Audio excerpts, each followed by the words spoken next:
We are one people, with one will, one resolve, one cause. Our enemies shall talk themselves to death, and we will rally them with their own confusion. We shall prevail. On January 24th, Apple Computer will introduce Macintosh. And you'll see why 1984 won't be like 1984.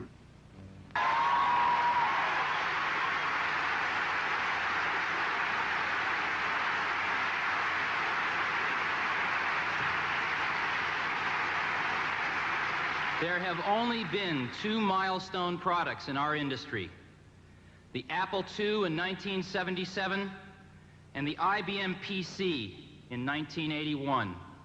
Today, 1 year after Lisa, we are introducing the third industry milestone product, Macintosh.